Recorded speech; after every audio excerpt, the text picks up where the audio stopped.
Hello everyone, this is VICKieverlie. Thank you so much for joining me for your monthly Tarotscopes. These monthly mini readings offer a glimpse into what it's really like to have a personal consultation with me. A private reading is much more personal and in-depth. I psychically tune into your energy and get visions and impressions that are specific only to you. If you would like to order a personal reading from me, or check out some of the other products and services that I offer, you can do so by checking out the link below. And now, without further ado, on to the reading. Virgo. Hello Virgo, welcome to your monthly Tarotscope for the month of March 2014. I'm going to also do a little astrology reading for everybody at the end of this video as well. Alright, so let's shuffle up and find our cards. Ooh, I like the Sun card. That's one of the really nice cards in the deck. Oh, wow. Okay. Okay, I think I got enough to go on here. Sun and World in the spread for you. Wow. That is some fabulous energy. Two of the best cards in the deck, I would say. Sun and World. Right next to each other.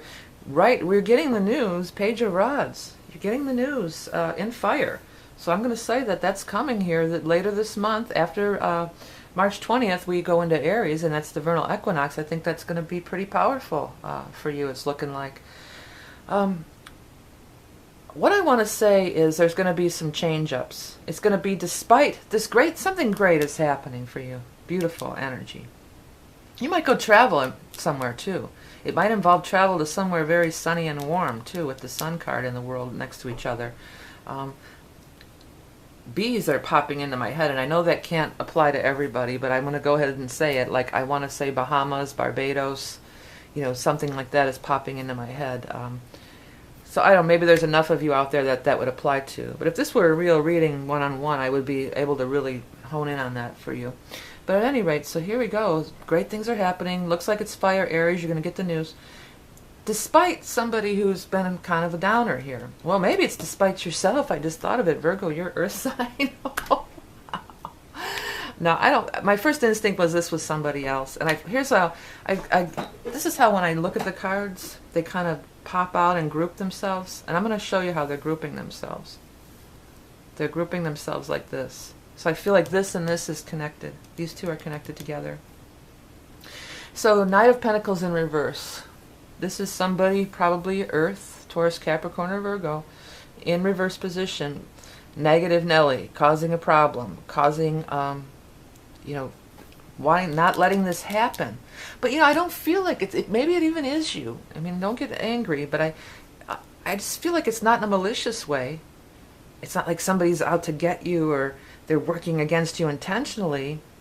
I just think that they think they're right.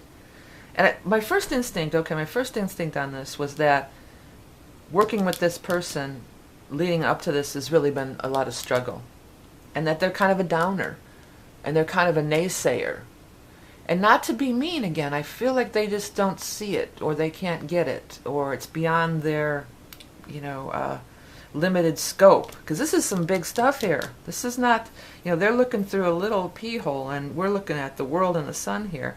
And I feel like the good stems from you, whatever it is. Because sun is your natural abilities and talents. You're going to shine. You're going to glow. It's your creative life force. It's your mojo and everything. So this is you. And the world is coming because of this. This is all connected here. This stands in the way. This one wants to create struggle where there need not be struggle. That's key. That's what I want to say. Is this you? Is this some part of yourself? Because you are, you know, Pentacles, that's Earth, that's Virgo. Maybe it is. Maybe that's the part of yourself that doesn't believe you can have this.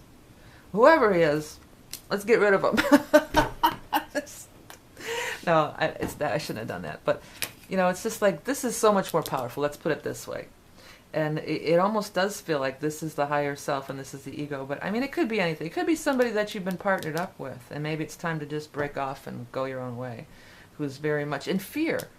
Because this is somebody who feels like I have to have struggle and I have to have... No, the world is full of struggle. The world is full of things pulling and tearing at me. And the sun in the world says, oh, the world is your oyster. It's all you, baby. So something magnificent, whoever this is, if this is part of yourself or if this is somebody you've been working with, don't let them stand in the way of this opportunity because it looks fabulous. Okay, so the second part, what I'm going to start doing, give this a try. We're going to do a mini astrology reading just on some of the major aspects that are happening for the month. So what I'm doing is I'm putting Virgo, that's your sign, on the ascendant. Now, if you know you're a real ascendant, you definitely want to check out that video too. But let's take a look here. There's actually 2 new moons this month. The first one is on March 1st in your 7th house of partnerships. So new partnerships, this are happening at this time. 7th house could be a romantic partnership, definitely, but not necessarily. It may just be whatever this is, because I don't think this is romance. I mean, I guess it could be.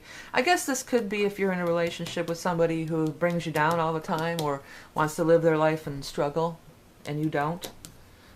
That I guess it could apply there. But Pentacles, usually there's money involved. So I guess Sun, you're usually in that Sun energy when you first fall in love too. You're kind of head over heels. So it could be a new love. Somebody who's younger has more forward-thinking ideas or a younger attitude and outlook. But I really feel more this is some kind of huge soul path career thing. I don't know. But anyways, let's go on.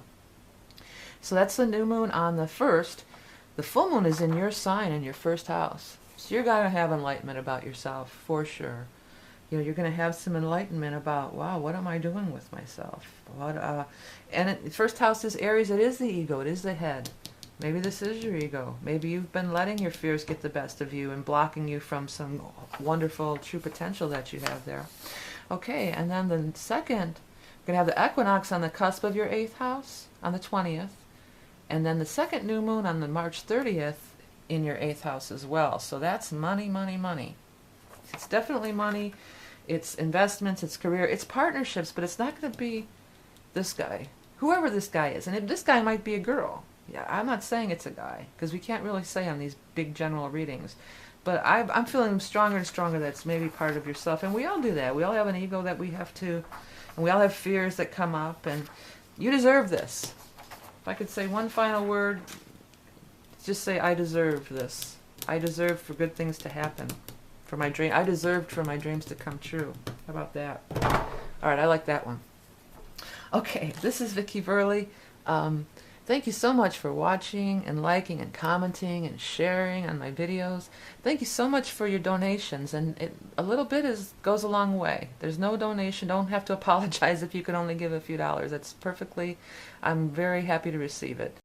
Also, I've incorporated a new reading, which is a 20-minute, so that's a little more affordable, and it also gives me a few minutes in between to do things I have to do. All right. This is Vickie Verlie, the Rock and Roll Prophetess. Remember, you are love and beauty incarnate, and I'll talk to you next month.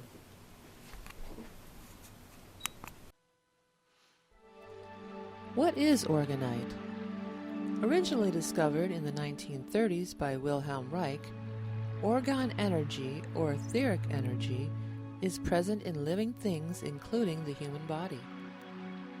Reich proposed that illness occurs when our etheric body is out of balance, and that positive orgone energy could realign the etheric field, thus facilitating healing and balance of one's life force, chi or prana. It has since been scientifically proven that energy called piezoelectricity, meaning electricity resulting from pressure, is created by the compression of certain materials such as quartz crystals, wood, salt, sugar, ceramics, and bones. As the resin cures in an orgonite piece, it shrinks and compresses the organic matter contained within. The energy emitted creates a positive energy generator. You really can feel the energy coming forth from these pieces. Orgonite clears the air and neutralizes negative emotions as well as electronic clutter from our high-tech devices. Each orgonite piece is lovingly hand-created using intuitive pairing of materials to enhance and raise vibration and aid in ascension and a spiritual awakening. I use materials from nature, including the bark from a sacred willow for grounding, and gold flakes to emulate the golden light basking down from the higher dimensions. Visit my Etsy shop for a wide selection of handmade Orgone pieces, especially designed for spiritual growth, including heart opening, chakra alignment and activation, and more. Visit www.orgoneenergyflow.etsy.com to see more beautiful Orgone pieces. And remember, you are love and beauty incarnate.